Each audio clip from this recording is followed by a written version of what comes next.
जिस दिन परिवार के पहले सुपुत्र की ऐसी घटना घटी थी, उस वक्त अगर प्रशासन मुस्तैदी दिखाता तो शायद इनका जो दूसरा बेटा है वो बच जाता। अपराध को नियंत्रित करने के लिए अपराधियों को पकड़कर कड़ी से कड़ी फांसी की सजा, किसी और परिवार का चिराग इस तरीके से उजाड़ने से पहले अपराधी 100 बार सोचे। नमस्कार, आप देख रहे हैं आर आराध्या न्यूज और मैं हूं हिमांशु कुमार।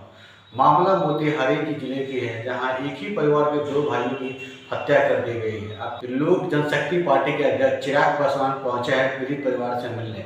तस्वीरों के माध्यम से आप देख रहे हैं कि चिराग पासवान परिवार को सांत्वना दे रहे हैं।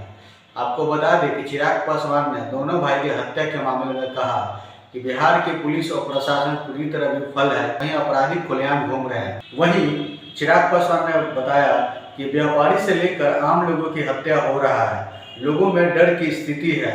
अब वहीं उन्होंने कहा कि युवक की गला रेत कर निर्मम हत्या कर दी गई है। अभी तक दोनों भाई को हत्या में अपराधी की कोई गिरफ्तारी नहीं है। प्रशासन पूरी तरह से मुस्तैद नहीं है, अपराधी खुलेआम घूम रहे हैं। वहीं उन्होंने बताया कि अपराधी को कड़ी से कड़ी सजा होनी चाहिए, ताकि भविष्य में किसी भी भाई की हत्या होने से पहले अपराधी 100 बार सोचे। वहीं उन्होंने कहा कि अपराध को नियंत्रण करने के लिए अपराधी को कड़ी से कड़ी सजा दो। उन्होंने नीतीश कुमार के कहा कि जंगल राज के लोगों के साथ मिलकर वो सरकार चला रहे हैं। आइए हम आपको सुनाते हैं लोक जनशक्ति पार्टी के अध्यक्ष चिराग पासवान क्या कुछ कह रहे हैं। दर्दनाक घटना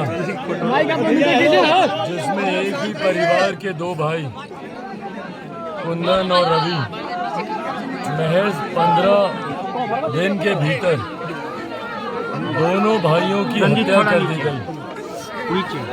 ये न सिर्फ पुनः सुशासन पे सवाल खड़े करता है, बल्कि इन घटनाओं में अपराधियों को जिस तरीके से संरक्षण दिया जाता है, परिवार जिस तरीके से न्याय की गुहार लगाता रहता है, ये दर्शाता है कि हमारे प्रदेश में सुशासन पूरी तरीके से समाप्त है। पूरी तरीके से अपराधियों का शासन यहाँ पर चल रहा है और प्रशासन पूरी तरीके से संरक्षण देता है इन अपराधियों को। बिहार के किसी भी जिले में, किसी भी विधानसभा में, किसी भी प्रखंड, किसी भी पंचायत में चले जाए, आए दिन वहाँ पर हत्याएं हो रही हैं, अपहरण हो रहा है, लूटमार हो रही है, डकैती हो रही है। बुद्धिजीवी वर्ग के लोग हों, व्यापारी वर्ग के लोग हों या आम गरीब बिहारी हो, आए दिन हत्याएं की जा रही हैं। बताइए, एक परिवार के 2 बच्चों की हत्या कर दी हो, माँ पर, पिता पर क्या बीतेगी। घर का भविष्य, बुढ़ापे का सहारा दोनों बच्चों की जिस तरीके से, और वो भी इतनी निर्ममता से गला रेत कर उसकी हत्या कर दी गई। और ऐसे में परिवार के लोग जिनका नाम दे रहे हैं, उन लोगों की अभी तक गिरफ्तारी नहीं होती है। कुछ लोगों को यकीनन पकड़ा गया है प्रशासन के द्वारा, पर जिन लोगों के ऊपर संदेह है उनकी अभी तक गिरफ्तारी नहीं होना, भगवान ना करे, पर ये निमंत्रण है आने वाले दिनों में किसी और एक घटना के घटने का।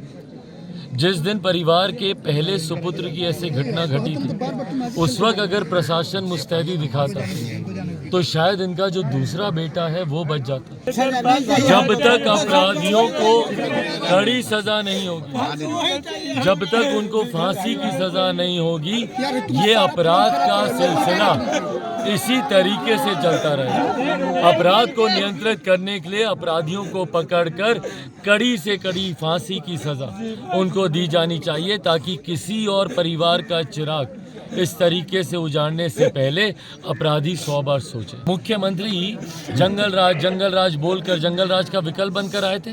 यही ना बोलते थे कि 90 के दशक में लालू जी, राबड़ी जी के ज़माने में बड़ा खून खराबा होता है, जंगल राज मचा हुआ है, उसी का विकल्प बनकर आए थे। आज उन्हीं लोगों के साथ मिलकर सरकार चला रहे हैं और परिस्थिति देख लीजिए, बद से बदतर हो गई है। 90 का दशक शायद आज के युवाओं को याद भी नहीं होगा, हम जैसे युवाओं को फर्क भी नहीं पड़ता कि 90 में क्या था क्या नहीं था। पर आज मुख्यमंत्री जी आपके शासनकाल में हम लोग देख रहे हैं जो कि जंगल राज से भी बदतर है। आए दिन यहाँ पर हत्याएं हो रही है खुलेआम, गला रेत कर, गोली मार कर। और कौन सा ऐसा वर्ग है, कौन सी ऐसी जाति है जिसमें हत्याएं नहीं हो रही हो? बच्चियों के साथ, छोटी छोटी बच्चियों के साथ, 2-2 साल की बच्चियों के साथ यहाँ पे दुष्कर्म किया जा रहा है, व्यापारी वर्ग को लूटा जा रहा है। तो कौन सुरक्षित है?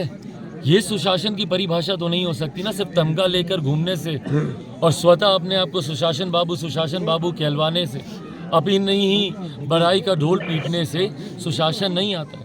सुशासन अगर आपको देना है तो जाइए इन गरीब परिवारों से। किसी एक परिवार के पास मुख्यमंत्री नीतीश कुमार जी गए हों जिस परिवार में हत्या हुई हो तो बताइए। इससे पहले तो भैया न्याय, सबसे पहले न्याय। जितने भी दोषी हैं, जितने भी अपराधी हैं, अपराधियों को पकड़ा जाता है, बाद में तथ्यों के अभाव में उन लोगों को छोड़ दिया जाता है। कितने अपराधियों को बिहार में आज तक सजा मिली है बताइए? बड़ी से बड़ी हत्याएं हो गई, किस किस की हत्या नहीं हुई भैया? धरने प्रदर्शन हुए, हफ्तों महीनों तक मीडिया में चलता रहा, कितनों को मिली सजा? अपराधियों को पकड़ा जाता है दिखावे के लिए, 2 दिन 4 दिन तक ये लोग जेल में रखते हैं, उसके बाद बोलेंगे कुछ मिला नहीं, सबूत नहीं मिला, तथ्य नहीं मिले, तथ्यों के अभाव में उन लोगों को छोड़ दिया जाता है। एक अपराधी को पकड़कर आप कड़ी सजा दीजिए, फांसी पर लटकाइए उसको, उसके बाद देखिए कैसे अपराधियों में खौफ आता है, भय आता है।